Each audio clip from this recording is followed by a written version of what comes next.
Sir, सबसे पहले तो बहुत बहुत शुक्रिया। आपने ज़ाहिर बुलाया और मुझे इतना टाइम दिया। अच्छा सर, इसके अंदर अगर इटली और पाकिस्तान का अगर आप कंपैरिजन करें तो इटली जो है वो स्टडीज़ के हवाले से बहुत अच्छा है। और यहाँ पर अगर स्टूडेंट स्कॉलरशिप के ऊपर आता है, क्योंकि इटली के अंदर जो इटली गवर्नमेंट है वो बहुत ज़्यादा स्कॉलरशिप ऑफर करती है इंटरनेशनल स्टूडेंट को।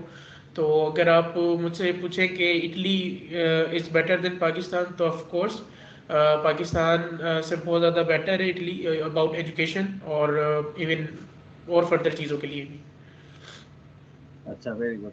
सर, हमारे साथ कुछ स्टूडेंट्स भी हैं। तो एक स्टूडेंट अभी वो, वैसे तो हमने ये बेहतर समझा कि एंड में क्वेश्चंस करें, पर बीच में अगर जो भी क्वेश्चंस आ रहे हैं तो बेहतर है कि हम वो भी कर लें। तो एक बच्चे ने जी। सवाल किया है कि इटालियन जो एजुकेशन सिस्टम है वो किस तरह काम करता है? सर, इटली का अगर आप बैचलर्स और मास्टर्स का पर्टिकुलर पूछें तो यहाँ पर जो एजुकेशन सिस्टम है वो हमारे पाकिस्तान के एजुकेशन सिस्टम से बिल्कुल मुख्तलिफ है। मतलब हमारे यहाँ पर सेमेस्टर वाइज एजुकेशन हो रही होती है बैचलर्स और मास्टर्स की। लेकिन यहाँ पर जो बैचलर्स का एजुकेशन सिस्टम है वो यहाँ पर ईयर वाइज होता है। और जो सबसे एक बेहतरीन चीज़ यहाँ पर एजुकेशन सिस्टम के अंदर है कि हमारा जो पाकिस्तान का स्टूडेंट होता है उसको बहुत ज़्यादा प्रेशर होता है इस चीज़ का कि उसने एग्ज़ाम क्लियर करना है। उसने अगर एग्ज़ाम क्लियर नहीं करा तो उसकी सप्ली आ जानी है और उसके बाद उसने फ़ीस दोबारा पे करनी होती है। लेकिन यहाँ पर उसका बिल्कुल ये कह लें कि एक डिफरेंट चीज़ है। यहाँ पर आपको स्टडीज़ प्रेशराइज होकर नहीं करनी होती, बल्कि आपको यहाँ पर बिल्कुल ये कह लें कि समझ कर स्टडीज़ को करना होता है। यहाँ पर इवन जो प्रोफेसर्स हैं, यहाँ पर जो एग्ज़ाम सेशन होते हैं वो पूरे ईयर के अंदर कोई 4 to 5 टाइम्स होते हैं। और उसके अंदर आप अपने 4 to 5 टाइम्स के अंदर आप अपने सारे एग्जाम बार बार दे सकते हैं। तो उसके अंदर ये होता है कि जो प्रोफेसर्स होते हैं वो इस चीज़ को इनकरेज करते हैं स्टूडेंट्स के अंदर कि अगर आपकी फॉर सपोज जनवरी के अंदर आपका एग्जाम सेशन है और दूसरा फेब के अंदर है, तो प्रोफेसर्स कहते हैं कि अगर आपकी तैयारी सिर्फ कोई 2 या 3 के उसके अंदर है, सब्जेक्ट्स के अंदर है, तो आप सिर्फ अपनी 2 या 3 सब्जेक्ट्स को ही टारगेट करो, उसी को आप एग्जाम सेशन के अंदर अपना एग्जाम दो जनवरी में। एंड देन जो दूसरे एग्जाम्स हैं वो आप फेब के अंदर दो। तो इस तरीके से इटालियन एजुकेशनल सिस्टम जो है बैचलर्स और मास्टर्स का काम करता है, जो कि स्टूडेंट्स के लिए बहुत अच्छा है और एक प्रेशराइज नहीं करता स्टूडेंट को। Very good. सर, एक स्टूडेंट है मिस्टर शोएब, वो सवाल कर रहे हैं। ज्यादातर आपको पता है कि हमारे यहाँ परसेंटेज का बहुत बड़ा इशू होता है, स्पेशली जैसे हम यूनिवर्सिटी में एडमिशन लेते हैं तो परसेंटेज को ज्यादा काउंट किया जाता है। मेडिकल हो, इंजीनियरिंग हो, जैसे कायदे यूनिवर्सिटी है या लम्स है या और कोई यूनिवर्सिटी है। तो आप हमें ये बताएं कि बैचलर और मास्टर में जो वो पूछ रहे हैं कि परसेंटेज एटलीस्ट कितनी रिक्वायर्ड है सर? सर, अगर पर्टिकुलरली बैचलर्स की बात करें तो इंटरमीडिएट जिस स्टूडेंट का 60% पर कंप्लीट हुआ है वो बैचलर्स यहाँ इटली से करने के लिए एलिजिबल है और वो आप कहीं पर भी उसका अप्लाई कर सकते हैं। कुछ यूनिवर्सिटीज़ हैं जो कि बहुत ज़्यादा हाई रैंक यूनिवर्सिटीज़ हैं जिनकी वर्ल्ड क्लास रैंकिंग है। तो उसके अंदर ये कह लें जो परसेंटेज मैटर करती है वो कोई 75 अबव करती है। और जो बाकी दीगर यूनिवर्सिटीज़ हैं उसके अंदर आपकी 60% होनी चाहिए। अगर आप बात करें मास्टर्स की, तो जो आपकी CGPA वो 2.5 से लेकर 3.8 या 3.9 तक होनी चाहिए। वो तो ज़ाहिर है वो जितनी भी ऊपर होगी वो अच्छी है, लेकिन मिनिमम आपकी 2.5 CGPA होनी चाहिए अगर आप मास्टर्स के लिए अप्लाई कर रहे हैं। Very good sir. अच्छा सर, इसमें एक और हमारे पास सवाल आया है, स्पेशली डॉक्यूमेंट्स जो हैं, क्योंकि बच्चे आपको पता है कि हमारे सुस्त होते हैं, वो एंड में डॉक्यूमेंट्स तैयार करते हैं। और इसमें डॉक्यूमेंट्स ओवरऑल कितने रिक्वायर्ड हैं, हमें बैचलर का भी बताएं और मास्टर्स का भी बताएं सर। सर, बैचलर्स के अंदर फॉर सपोज आप अगर अप्लाई कर रहे हैं तो आपको जो डॉक्यूमेंट्स रिक्वायर होंगे वो आपकी जो इंटरमीडिएट का पक्का सर्टिफिकेट जो हम अपनी मदर टंग में पक्का सर्टिफिकेट कहते हैं, और वैसे उसको मतलब पक्का सर्टिफिकेट होता है अपना जो आपको 2 साल के बाद कॉलेज इशू करता है, वो आपका आपके पास होना चाहिए और आपके पास उसकी मार्कशीट होनी चाहिए। इसी तरीके से मैट्रिक का पक्का सर्टिफिकेट और उसकी मार्कशीट होनी चाहिए। ये 4 मेन डॉक्यूमेंट्स हैं, ये आपके पास होने चाहिए। इसके साथ आप अपने कॉलेज से, अपने प्रिंसिपल से एक रिकमेंडेशन लेटर निकलवाते हैं। रिकमेंडेशन लेटर क्या होता है, आप उसके अंदर लिखवाते हैं कि जी वो ये बताते हैं कि ये स्टूडेंट हमारे कॉलेज का है और इसने यहाँ पर फॉर सपोज किसी भी सब्जेक्ट के अंदर बहुत अच्छा पढ़ा है। जस्ट ये कह लें कि वो एक रिकमेंड करता है प्रिंसिपल स्टूडेंट को कि ये एक अच्छा स्टूडेंट है और ये आपकी यूनिवर्सिटी में भी अच्छा वेल परफॉर्मर रहेगा। इसी के साथ आपको चाहिए होता है इंग्लिश लैंग्वेज सर्टिफिकेट। अगर किसी के पास आइल्स नहीं है तो वो अपनी कॉलेज से ही इंग्लिश लैंग्वेज का सर्टिफिकेट निकलवाता है, जिसके ऊपर ये लिखा हुआ होता है कि जो हमारे कॉलेज की एजुकेशन थी 2 इयर्स की थ्रू आउट, इसने वो इंग्लिश के अंदर ली है, सारी इंग्लिश के अंदर, क्योंकि वो हमारे पूरे पाकिस्तान में इंग्लिश के अंदर है। तो वो आपको कोई भी आपका जो कॉलेज है वो आपको इशू कर देता है। साथ में आपके पास यूरो पास की सीवी होनी चाहिए। यूरो पास की सीवी आपको मिल जाती है आराम से। इंटरनेट पर आप जाएं, यूरोपास लिखें और वहाँ से आप इजीली जाकर अपनी सीवी बना सकते हैं। और अगर किसी को नहीं भी बनाना आ रही तो वो मैंने अपने यूट्यूब चैनल पर उसकी पूरी स्टेप बाय स्टेप प्रोसेस बताया हुआ है कि आप किस तरीके से सीवी बना सकते हैं। तो वो नॉलेज स्टेशन मेरा यूट्यूब का नाम है, आप वहाँ पर भी चेक कर सकते हैं। बाकी इसके अलावा सीवी के अलावा आपके पास पासपोर्ट होना चाहिए, पासपोर्ट साइज पिक्चर होनी चाहिए आपकी। ये आपके कोई मेन डॉक्यूमेंट्स हैं जो आपके पास होंगे। अब अगर आप मास्टर्स की तरफ आते हैं, और मास्टर्स के अंदर सारे यही डॉक्यूमेंट्स रहेंगे, सिर्फ इसके अंदर चेंजेस क्या हो जाएगी, आपको बैचलर्स की डिग्री और बैचलर्स की ट्रांसक्रिप्ट, ये एडिशनल आपके 2 डॉक्यूमेंट्स ये आ जाएंगे। और बाकी जो आपने रिकमेंडेशन लेटर जो कॉलेज से निकलवाना था, अब वो आप अपनी यूनिवर्सिटी से निकलवाएंगे। यूनिवर्सिटी के किसी भी प्रोफेसर से निकलवा लें, आप अपने डीन से निकलवा लें, आप अपने हेड ऑफ डिपार्टमेंट से निकलवा लें, इट्स अप टू यू। और इसी तरीके से आपने जो इंग्लिश लैंग्वेज सर्टिफिकेट बैचलर्स वाले निकलवा रहे थे अपना कॉलेज से, अब आपने निकलवाना है अपना यूनिवर्सिटी एडमिन से। जो भी आपकी लास्ट एजुकेशन जिस भी इंस्टीट्यूशन से हुई हुई है, आपने वहाँ से अपना लैंग्वेज सर्टिफिकेट निकलवाना है। और रिकमेंडेशन बाकी यूरोपास सीवी और जो भी डॉक्यूमेंट्स मैंने बताए वो बिल्कुल सेम रहने। इन डॉक्यूमेंट्स के साथ आप इटली की किसी भी यूनिवर्सिटी के अंदर अप्लाई कर सकते हैं। अच्छा, very good. Mister Asim is asking a question. वो पूछ रहे हैं कि सर ये डॉक्यूमेंट्स वेरिफिकेशन का भी एक बहुत बड़ा इशू होता है, क्योंकि जब हम अप्लाई तो करते हैं उसके बाद वेरिफिकेशन के बारे में पूछा जाता है, तो उसका क्या प्रोसेस है सर? सर इसके अंदर ये बहुत अच्छा एक तो सवाल है। बहुत सारे स्टूडेंट इस चीज़ के अंदर कंफ्यूज रहते हैं कि उन्होंने जब अप्लाई करना है तो उनके डॉक्यूमेंट्स उस टाइम वेरीफाइड होना ज़रूरी है या नहीं।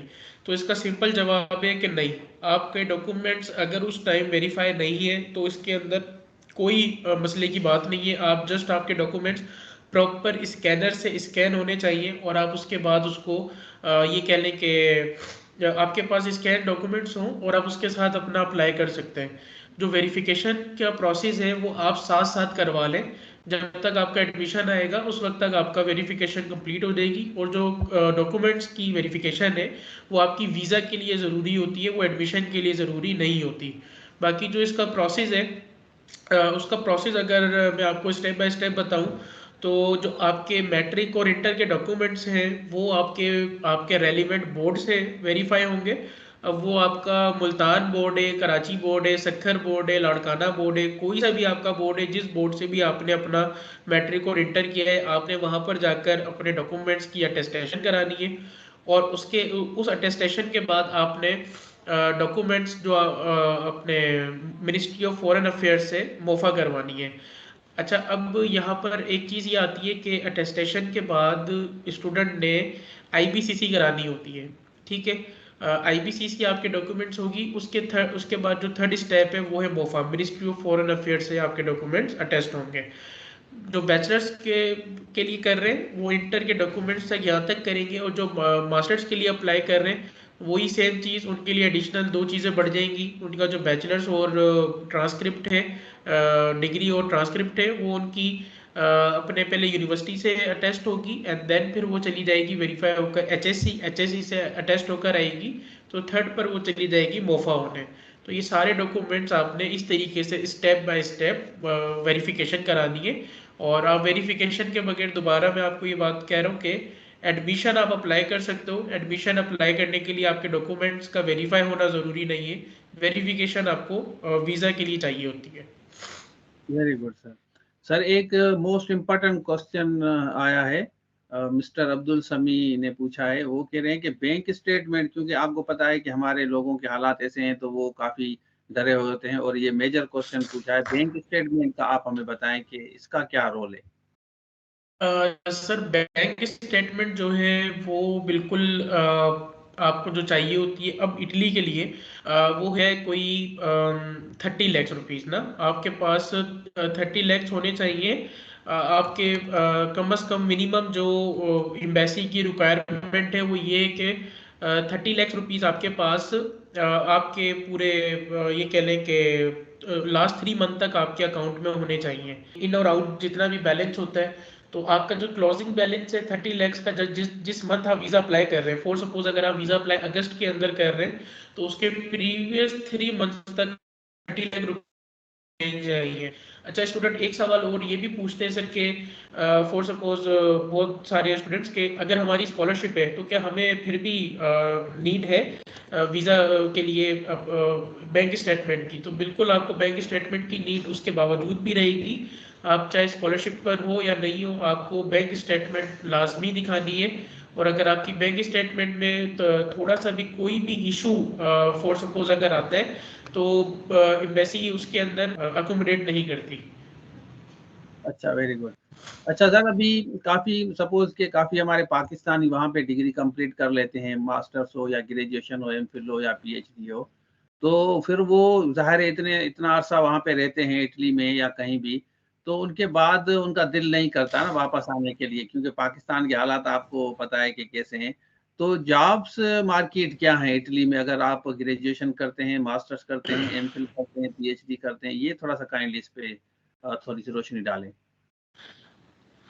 सर जो जॉब मार्केट के हवाले से है ना, जॉब मार्केट इटली की ये कह लें कि मैं इसको एक मिसाल देकर समझाता हूँ तो बहुत अच्छे से हमारे स्टूडेंट्स को इसका अंदाज़ा होगा।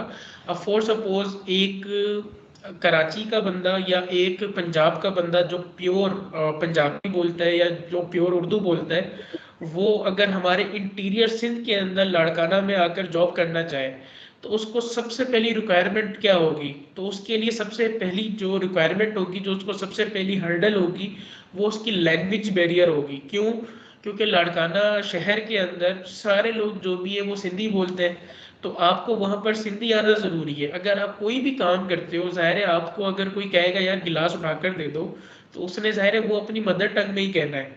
तो इसी लिहाज से अगर आप इसको देखें तो आप इटली के अंदर भी आने के बाद जो इटली के बड़े शहर हैं वहाँ पर तो आपको जॉब कहीं ना कहीं एडजस्टमेंट आपकी हो जाती है। लेकिन अगर आप किसी इटली के अंदर, मतलब कोई बहुत ज़्यादा बड़ा शहर नहीं है, जैसे आप कराची को ले लें या आप लाहौर इस्लामाबाद को ले लें, सक्खर को ले लें, इन शहरों के अलावा अगर आप कहीं और जाते हैं तो आपको ज़ाहिर है डेफिनेटली लैंग्वेज का इशू कहीं ना कहीं आएगा। तो इसी तरीके से इटली के अंदर है, आपको लैंग्वेज बैरियर यहाँ पे सबसे ज़्यादा आता है। जितनी जल्दी आप वो लैंग्वेज बैरियर को पूरा कर लेते हो, आपको यहाँ पर जो जॉब अपॉर्चुनिटीज़ हैं वो बहुत अच्छी हो जाती हैं जॉब के लिहाज से। और बाकी ये कह लें कि जॉब यहाँ पे मिल जाती है, ठीक है, पाकिस्तान से ये कह लें कि एक अच्छी ही चीज़ है कि यहाँ पे जॉब कहीं ना कहीं मिल जाती है। और जॉब भी इंसान फिर वो इतनी कर रहा होता है कि अपना गुजर बसर भी अच्छा कर ले और चीज़ें भी उसकी मतलब एक अच्छे ट्रैक पर चली जाती हैं। अच्छा, वेरी गुड। अच्छा सर, ये जब अगर सपोज के काफी बच्चों को ऑलरेडी स्कॉलरशिप भी मिलती है वहाँ पे, और उसके अलावा भी अगर कोई सेल्फ फाइनेंस पे जाता है, जैसे हम आप अकोमोडेट कर रहे हैं, जैसे हम ये सवाल भी आपसे करेंगे कि आप क्या कर सकते हैं उन कैंडिडेट्स के लिए जो वहाँ पे जाना चाहते हैं, क्योंकि काफी लोग ऐसे हैं जो अफोर्ड तो कर पाते हैं लेकिन उनके पास टाइम नहीं होता, तो उसमें उनके साथ आप क्या फैसिलिटेट उनको करेंगे। और उससे पहले कि अगर वो कैंडिडेट सपोज के वहां पे जाता है, तो पार्ट टाइम का कोई है इशू इंटर के बाद ग्रेजुएशन में या मास्टर्स में, या एमफिल में, तो वो कितना हार्स हैं जो वो कर सकते हैं, मतलब अर्निंग के लिए अगर वो करना चाहते हैं? सर जो मतलब पार्ट टाइम यहाँ पर अगर जो जॉब करते हैं, वैसे तो वीक के 20 आवर्स अलाउ होते हैं पर इतना लोग चेक एंड बैलेंस इतना उस लिहाज से है नहीं, तो बहुत सारे स्टूडेंट्स 20 आवर्स से ज़्यादा ही काम करते हैं वीक के। और बाकी जो दूसरी बात है हमारे अकोमोडेट करने की, तो सर मैंने स्टूडेंट्स के लिए एक पूरा प्लेटफॉर्म बनाया हुआ है, जो कि मेरा फेसबुक पर भी पेज है, मेरा यूट्यूब पर चैनल भी है, व्हाट्सएप पर मैंने ग्रुप भी इसीलिए बनाया हुआ है। और उसके अंदर मैं टाइमली कह लें कि हो है मुझसे अपॉर्चुनिटीज आ रही होती हैं वो शेयर कर रहा होता हूँ, स्टेप बाय स्टेप जितना भी प्रोसेस होता है वो उनको स्टूडेंट्स को वहाँ बता रहा होता हूँ। और इवन मैंने यूट्यूब पर बहुत सारी वीडियोस इसी वजह से रिकॉर्ड कर कर वहाँ पर रखी हुई है कि स्टूडेंट्स वहाँ पे देखें और उससे अकोमोडेट हों। बाकी अगर इसके अलावा भी स्टूडेंट को फिर कोई इशू होता है कि जी अब मैं मुझसे फोर सपोज नहीं समझ आ रहा, उसको वो कह रहे हैं कि नहीं जी जैसे हमारी 90% है पाकिस्तानी आवाम वो कहती है जी नहीं हमें आप करके दे दें, तो उसके लिए हम लोगों ने बिल्कुल सर अपनी फिर एक प्रॉपर कंसल्टेंसी हमारी है, जिसके अंदर वो पूरी पेड सर्विसेज हैं। हम उसके अंदर स्टूडेंट को अकोमोडेट करते हैं, उनको admission, scholarship, visa, file assistant, जो भी चीज़ें होती हैं वहाँ पर फिर उन्हें उनका केस करते हैं। अच्छा, उसमें सर अभी जैसे ऑफ द रिकॉर्ड आपसे पहले बात हुई थी, तो आपने कहा था कि हम अगर कोई भी चार्जेस स्टार्ट में लेते हैं प्रोसेस के लिए, अगर वो किसकी एडमिशन नहीं होती तो हम वो रिफंड भी करते हैं। एडमिशन अगर हो जाती है उसके बाद डॉक्यूमेंटेशन में कुछ हम उनकी फीस जो होती है डॉक्यूमेंटेशन कंप्लीट करने के बाद, तो सपोज कि 50% अगर हम लेते हैं तो वो यहाँ से उनका वीज़ा भी लग जाए, उसके बाद हमारी रेस्पॉन्सिबिलिटी आपने कहा था ये होगा कि 50% जो रिमेनिंग अगर या 25% जो रिमेनिंग है तो वो आप लेते हैं जब स्कॉलरशिप हो जाए, तो इस पे थोड़ी सी रोशनी डालें। सर अच्छा मैं आपको ना एक इसी से रिलेटेड थोड़ा सा मैं बता देता हूँ। सर हमारी जो पेमेंट स्केजुअल है वो ये कि हम 25% लेते हैं विथ डॉक्यूमेंट्स, और 50% हम लेते हैं आफ्टर एडमिशन, और 25% हम लेते हैं आफ्टर स्कॉलरशिप। अच्छा सर, ठीक। अब ये हमने ब्रेक डाउन क्यों रखा, इसको समझने के लिए सर पहली चीज़ एक ये है कि हमारे पाकिस्तान के अंदर ना अगर आप कंसल्टेंसी का नाम लें या किसी को कंसल्टेंट के, तो वो एक एज अब्यूज और ये कह लें कि बना दिया है हमारे लोगों ने ना, वो जाहिर है वो एक पूरा पूरा जो भी है वो मामलात है। लेकिन उसकी इस ऐसा इन्वायरमेंट के अंदर हमने एक जितनी भी फैसिलिटेशन हम कस्टमर को दे सकते हैं, अपने क्लाइंट को दे सकते हैं, हमने ये उस बेस पे रखा हुआ है। हमारा फॉर सपोज क्लाइंट है, वो एक स्टूडेंट है, हमें पता है वो एक इतना हैवी अमाउंट नहीं कर सकता, तो हमने वो इतना हैवी अमाउंट रखा भी नहीं है। और जितना भी हमने मिनिमम चार्जेस रखे हैं उसी के भी हमने पेमेंट स्केड्यूल बना लिया कि आप 25% हमें विद डॉक्यूमेंट्स दो, जिसके अंदर हमें ये कंफर्मेशन हो जाए कि हाँ जी आप हमारे साथ एडमिशन करा रहे हो। ये ना हो कि हमने एडमिशन किया और फिर हमारे स्टूडेंट ये होता है कि जी अब मेरे पास बैंक स्टेटमेंट नहीं है, अब मेरे पास ये नहीं है, और वो बैकआउट हो गया, तो हमारी वो पूरी मेहनत ज़ाया हो जाती है। तो सिर्फ इसको देखते हुए हमने 25% हम लेते हैं विद डॉक्यूमेंट्स, और जब उसका एडमिशन आ जाता है तो उसके बाद हम 50% चार्ज करते हैं। स्कॉलरशिप का इशू ये होता है कि स्कॉलरशिप और एडमिशन दोनों की डेडलाइंस अलग है, तो इस वजह से हमने उसकी जो आखिरी पेमेंट है वो भी हमने अलग कर दी कि आपकी जब स्कॉलरशिप हम कंफर्म करा देंगे तो 25% हम आपसे ले लेंगे। अच्छा सर, जो हमारी रिफंड पॉलिसी है, हमारी रिफंड पॉलिसी वो इस तरीके से है कि अगर फॉर सपोज हमने आपका एडमिशन करवा दिया, चीज़ें वीज़ें करवा दी है, XYZ सारी चीज़ें, और आपका एडमिशन नहीं आ पाता, फॉर सपोज आपका एडमिशन नहीं आया किसी भी हवाले से, तो हम आपसे कोई भी सिंगल पेनी चार्ज नहीं करेंगे। आपके जो भी आपका अमाउंट होगा वो हम बिल्कुल आपका फुल रिफंड आपको वापस कर देंगे। ये हमने रिफंड पॉलिसी इसी वजह से हमने रखी है कि हमारा स्टूडेंट को भी ट्रस्ट हो हमारे ऊपर, और हम भी स्टूडेंट के साथ एक अच्छी कोऑर्डिनेशन के साथ चल सकें। Very good sir. सर मेरे ख्याल में सारे क्वेश्चंस हो गए हैं, और thank you so much for your time. और कोशिश करेंगे कि हम जितने भी जो लोग पढ़ना चाहते हैं, जाना चाहते हैं, स्क्रीन पे हमने आपका यूट्यूब चैनल भी शो किया है, और उसके साथ साथ आपका फेसबुक पेज भी यहाँ इनको शो हो रहा है, तो हम इनको कहेंगे कि जो भी लोग देख रहे हैं यूट्यूब पे या कहीं भी, तो ज़रूर फॉलो करें। बाकी कंसल्टेशन के लिए या फर्दर की कंसल्टेशन की बात, वैसे तो आपने सही कहा कि लोग इसको नेगेटिव समझते हैं, लेकिन काफ़ी लोगों के पास इतना पैसा होता है लेकिन उनके पास टाइम नहीं होता और वो चाहते हैं कि हम सर्विसेज लें। बाकी 95% तो वही लोग हैं जिनको हम चाहते हैं कि वो भले हमारे यूट्यूब के थ्रू, फेसबुक के थ्रू, वो जो भी फ्री सर्विसेज हैं जो हम आप हमसे क्यूरीज करते हैं, क्वेश्चंस करते हैं, हम आपको फैसिलिटेट करें। बाकी 5-10% जो लोग हैं जो ऐसे क्लास से ताल्लुक रखते हैं, जो अफोर्ड कर पाते हैं, तो नेचुरली वो वैसे भी दिली तौर पे देना पसंद करते हैं कि चले आप मेहनत कर रहे हैं तो हम ये एज अ मिठाई जो है ना, ऐसे समझे कि हम दे रहे हैं आपकी मेहनत की, आपकी स्ट्रगल की।